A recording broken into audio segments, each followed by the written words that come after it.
Mi, ker se peljemo na konferenco sindikata, evo, pa da vidimo, kaj bojo povedali glede prevzema Mercatorja.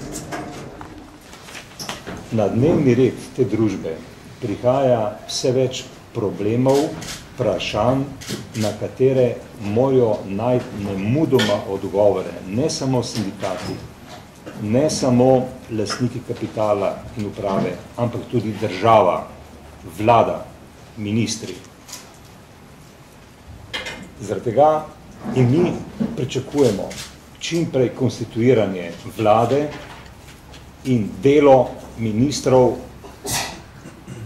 bi rekel, državotvorna ministrstva so za nas, ne, za gospodarstvo, za finance in delo.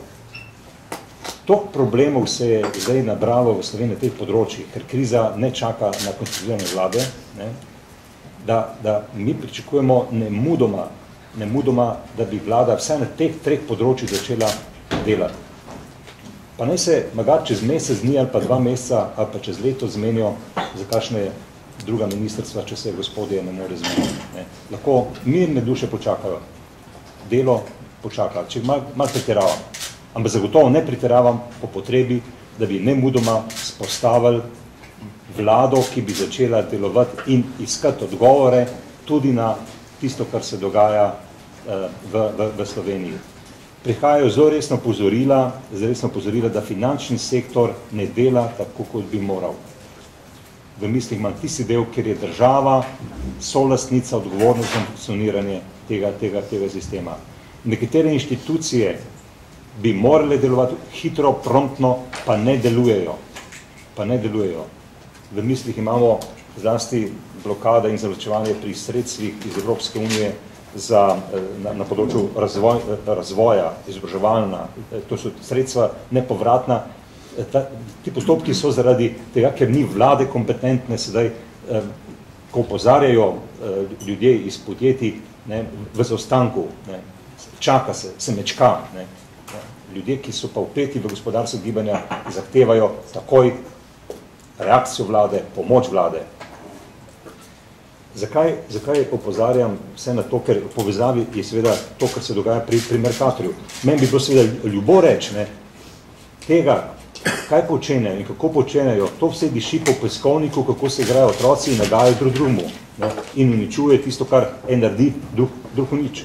Jaz bi to lahko rekel, ampak vem, da žal ni tako zaradi posledic teh iger, teh odločitev. In pri Mercatorju sem trdo prepričani, da država mora odigrati svoj vlogo. Ni res, in zdaj že je Evropa in svet spoznal, prosti trg ni univerzalno zdravilo za vse probleme. To pomeni, da država mora imeti aktivno vlogo pri reševanju teh problemov. In ne pustiti gospode lastnikov kapitala, da počnejo, kar se mi zljubi. Ni vse, kar je dobro za kapital, dobro za ljudi. To je spoznanje te recesije, te krize. Do tega spoznanja so prišli v Ameriki, ZDA, v Nemčiji, Franciji in še kje, in mislim, da upravičeno morajo naši politiki spoznati, da velja to tudi za Slovenijo. Kajti, če se bo to zgodilo, kar se načrtuje, potem so stvari nepopravljive. Škoda bo izjemno velika. In na koncu bo spet plačal ceno delavec oziroma delavka. In zaradi tega je res poziv tudi politikom, da nemudoma se konstituirajo, naredijo tisto, kar morajo, in se vključijo v reševanje te krize in teh problemov in tudi tega Mercatorja.